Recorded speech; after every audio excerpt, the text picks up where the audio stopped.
안녕하세요. 구명모 법무사입니다. 이번 시간에는 개인회생 중에 재산을 처분해도 되는지 알아볼 건데요. 특히 부동산 같은 경우에는 그 금액이 상당히 고가다 보니 부동산을 처분하고 나서 남은 금액도 클 수가 있겠죠. 그 금액을 사용해도 되는지 또 어떤 식으로 사용을 해야만 하는 것인지에 대해서도 같이 설명드리도록 하겠습니다.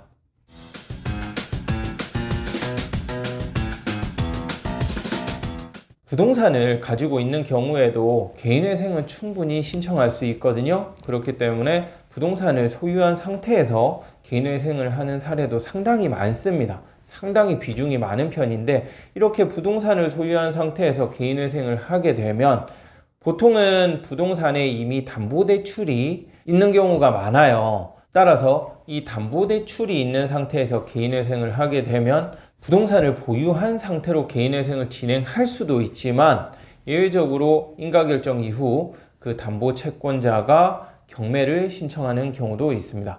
이러한 경우에는 경매로 부동산을 처분하는 것보다는 매각을 하는 것이 훨씬 유리하겠죠. 경매보다는 일반적인 매각을 하는 것이 조금이라도 돈을 더 받을 수 있기 때문입니다.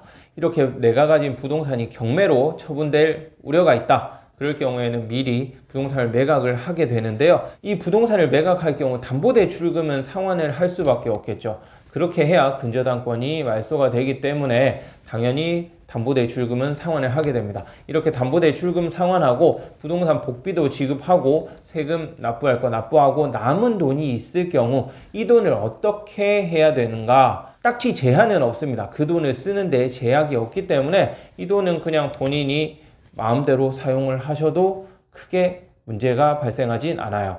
그 이유가 있는데요. 개인회생을 신청하는 시점에서 이미 부동산의 청산가치를 반영을 하도록 되어 있습니다. 부동산의 청산가치라 하면 이 부동산을 매각했을 때 얼마만큼의 가치가 남는지를 계산을 하는 것이거든요. 이렇게 매각해서 담보대출금 갚고 채무 갚을 거 다 갚고 나서 남는 돈이 얼마인지 미리 계산을 해서 청산가치에 반영을 하고 개인회생을 진행하기 때문에 개인회생 진행 이후에 부동산을 매각한다 하더라도 크게 문제는 없습니다.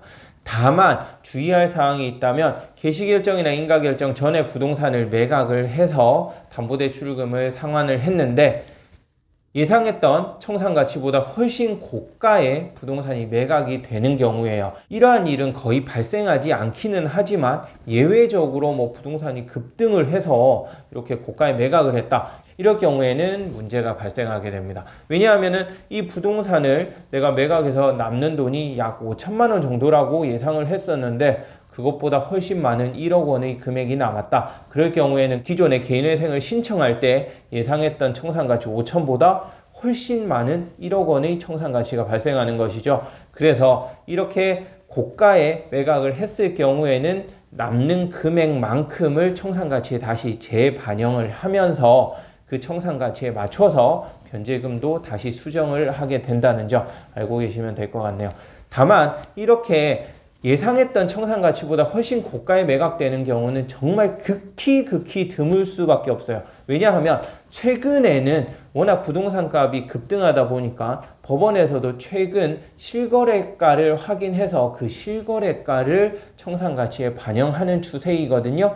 그래서 최근 실거래가를 반영을 해버리기 때문에 최근 실거래가 대비 훨씬 높은 금액에 매각되지 않는 한 이런 문제는 발생하지 않으니까 너무 걱정하실 필요는 없을 것 같습니다. 네, 이번 시간에는 개인회생 중에 재산을 매각해도 되는지, 특히 부동산 매각했을 때 그 매각하고 남은 자금은 또 어떻게 해야 되는지 알아봤는데요. 그 외에 궁금한 사항이 있으시면 위 번호로 전화 주시기 바랍니다. 항상 제가 직접 받고 상담해 드리고 있으니까 언제든지 편하게 전화 주세요. 네, 끝까지 시청해 주셔서 감사합니다. 구명모 법무사였습니다.